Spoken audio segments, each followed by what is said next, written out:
সন্দেশখালীতে যে অভিযোগ উঠেছে সেই অভিযোগের গুরুত্ব খতিয়ে দেখতে, মানুষের সঙ্গে কথা বলতে এসসি এসটি কমিশনের প্রতিনিধিরা, ন্যাশনাল এসসি এসটি কমিশনের প্রতিনিধিরা তারা সন্দেশখালীতে গ্রামে গ্রামে ঘুরছেন। কোথায় যাচ্ছেন, কি কি কথা হচ্ছে, প্রতিনিধি জিয়াউল আমার সঙ্গে রয়েছেন, বলতে পারবেন জিয়াউল?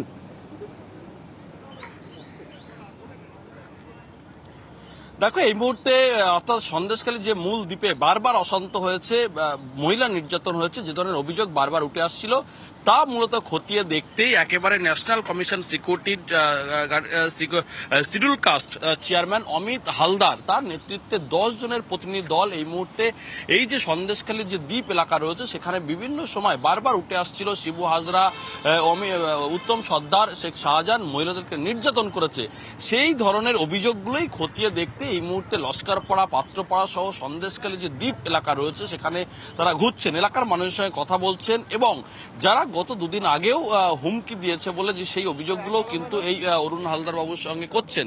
ফলে এলাকার মহিলারা দীর্ঘদিন দাবি যে বারবার তারা অত্যাচারিত হয়েছে এবং বারংবার তারা পুলিশ প্রশাসনের কাছে গেছেন, কিন্তু পুলিশ কোনো ব্যবস্থা নেয়নি। ফলে সেই অভিযোগগুলোই খতিয়ে দেখে এবং তারা রিপোর্ট করে প্রথমত রাজ্য সরকারের কাছে একটা রিপোর্ট দেবেন, পরবর্তীকালে রাজ্য সরকার যদি কোনো ব্যবস্থা নেয় তাহলে একেবারে সেন্ট্রাল দিল্লিতে তারা একটি অভিযোগ, যে অভিযোগপত্র যেগুলো পাচ্ছেন সেগুলো তারা সেখানে জানাবেন।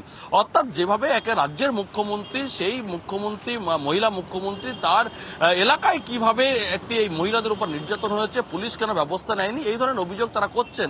এবং তাদের কাছে যেটা অভিযোগ যে বারবার মহিলারা অত্যাচারিত কিন্তু কোনো ব্যবস্থা নেয়নি। শিবপ্রসাদ হাজরা এবং উজ্জ্বল শিকদার, উত্তম সর্দার তারা বারংবার দিনের পর দিন মহিলাদেরকে অত্যাচার করেছে, পুলিশ কেন ব্যবস্থা নেয়নি এবং কেন ব্যবস্থা নিচ্ছে না, এটা রাজ্যে, অর্থাৎ এটা এই রাজ্যে এত মহিলাদের উপর এত অত্যাচার কেন হচ্ছে, এই ধরনের অভিযোগগুলোকে আমরা শুনছেন এবং তারা বারবার।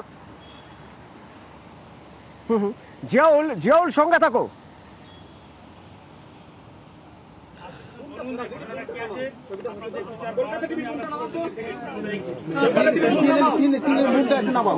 নিতে গেছিল পাওয়া গেছে কালকে সন্ধ্যাবেলা ও এক জায়গায় ছিল, ওরা তাড়া করছিল। কাল সন্ধ্যাবেলা এসছে, রাত্রে অন্ধকার এসে কাঁদছে আর ওই গায়ে হাত ব্যথা, জ্বর একদম উঠতে পারছে না।